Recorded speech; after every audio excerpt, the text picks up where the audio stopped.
안녕하십니까. 유니스티 유여림 채널입니다. 반갑습니다. 오늘은 33번째 갑상선 질환에 관한 내용입니다. 갑상선 호르몬의 기능 저하증, 항진증, 갑상선암, 그리고 갑상선 치료할 수 있는 약, 병원에서 처방, 원인, 치료할 수 있다면 어떠한 자연 치유제가 있고 음식이 있고 영양소가 있는지에 관한 내용으로 다뤄보겠습니다. 갑상선 위치는 목 앞부분 중앙의 나비 모양으로 위치해 있고 중요한 내분비 기관입니다. 호르몬의 역할은 대부분의 특정 신체 부위의 기능을 보통은 하는데 이 갑상선 호르몬은 몸 전체에 작용하는 역할을 하기 때문에 중요합니다. 대사 과정을 촉진하고 모든 기관의 기능을 적절히 유지시켜 줍니다.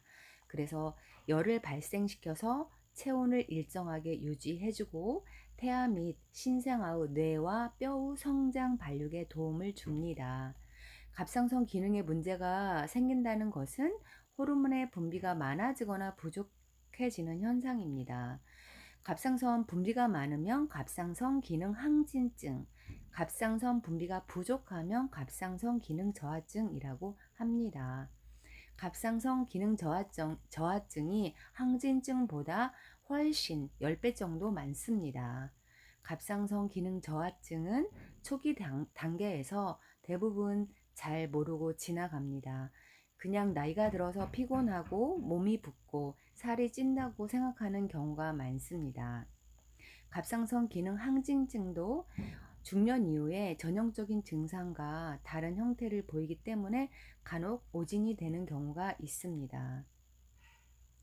갑상선 기능 항진증 대부분의 환자가 갑상선이 크지 않고 안구 돌출이 있거나 결막 출혈이 없는 경우도 많으며 갑작스러운 체중 감소, 식욕 부진, 무기력감, 근력 감퇴 등 자신의 병을 암으로 오해할 수도 있어서 겁먹는 경우도 있습니다. 그럼 병원에서 어떻게 대증요법으로 대처를 하는지 보겠습니다. 정상적인 혈중 농도를 되찾는 거에 치료의 초점이 맞춰져 있습니다. 그래서 갑상선 기능 저하증인 경우에 갑상선 호르몬제 복용을 치료법으로 선택을 합니다. 그런데 갑상선 기능 저하가 의심될 경우에 갑상선 호르몬 약을 처방받는데 대부분은 효과가 없습니다. 처방되는 호르몬 약으로 신지로이드, 레보티록신, 레복실 등이 있는데 이 합성 호르몬제는 T4 갑상선 호르몬이 주 성분입니다. T4 호르몬은 체내에서 T3로 전환되어야 합니다. 생체 이용률이 더 높기 때문입니다. T4에서 T3로 전환이 일어나지 않으면 당연히 약 효과가 없다고 느끼고 그럴 경우에 의사는 처방약의 용량을 늘려갑니다. 늘려봤자 전환이 되지 않으면 별 개선이 일어나지 않는다고 보면 됩니다. 그리고 우리가 칼슘을 먹을 때 마그네슘, 비타민 D, 비타민 K가 있어야지 칼슘이 뼈로 흡수되는 거와 같이 T3도 함께 먹으면 좋은 영양소들이 있습니다. 요즘은 다행히 T3를 함유한 신약들이 처방되고 있습니다. 갑상선 기능 항진증은 항갑상선제를 다양 투여합니다. 재발 확률이 50%로 높고요. 수술을 통해서 갑상선을 제거했을 때는 갑상선 호르몬이 아예 나오지 않기 때문에 갑상선 호르몬제를 또 평생 먹게 됩니다. 그러면 기능의학적으로 영양학적인 원인과 치료로 한번 접근해 보겠습니다. 갑상선 기능 저하증의 가장 흔한 원인은 요오드입니다. 요오드 결핍과 셀레늄 결핍입니다. 두 번째 원인은 피임약 사용이나 갱년기 호르몬 대체 요법이 원인이 되기도 합니다. 세 번째는 환경 호르몬이 에스트로겐과 비슷한 작용을 하므로 환경 공해로 인하여 갑상선 기능 저하증이 생깁니다. 에스트로겐이 갑상선 기능을 떨어뜨리기 때문입니다. 이게 화장품과 선블록 등이 해당합니다. 네 번째는 브롬화물 섭취가 증가하는 원인이 있습니다. 음식물로는 주로 식빵에 있습니다. 식빵에 예전에는 요오드를 첨가했는데 어느 순간부터 브롬화물로 대체되었습니다. 브롬화물은 갑상선에서 요오드를 밀어내 갑상선에 혹이 생길 수 있는 위험성을 증가시킵니다. 다섯 번째 원인은 클로린과 불소의 증가입니다. 수돗물에 안전하니까 불소를 첨가할 거라고 생각을 할 수 있지만 사실은 그렇지 않을 수 있습니다. 여섯 번째, 스트레스도 원인이 됩니다. 스트레스가 지속되면 코르티솔이 증가하고 스테로이드 호르몬이 감소합니다. 그럴 경우에 갑상선 호르몬이나 아드레날린은 정상적인 분비에 문제가 생길 수가 있습니다.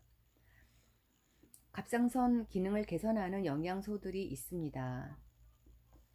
갑상선 기능을 회복하는 것이기 때문에 갑상선 기능 항진증이나 저하증에 상관없이 모두 도움이 됩니다.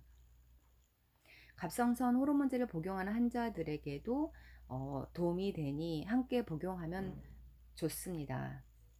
갑상선 기능 저하는 하루 이틀 만에 생긴 것이 아니라 서서히 진행된 것이기 때문에 회복하는 기간도 오래 걸린다는 점을 알고 계시면 좋을 것 같습니다. 보통 한 달에서 6달 이상은 꾸준히 인내를 가지고 치료할 필요가 있습니다.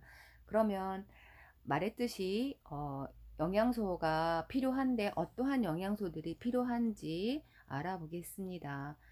요오드, 셀레늄, 구리가 대표적입니다. 일단 요오드는 우리 갑상선 호르몬의 주 성분이고 T3와 T4에 붙은 숫자는 요오드 분자가 몇 개인지 이러한 숫자로 표시가 되어 있습니다.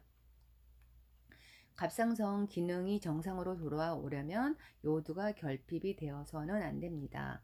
요오드는 아침 식사와 함께 먹으면 좋고 공복에 먹어도 상관이 없습니다.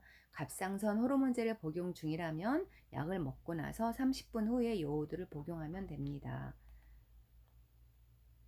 요오드 섭취는 어렵지 않은 것이 요오드 첨가 식염 소금이 있습니다. 또는 그냥 바다 소금으로도 충분합니다.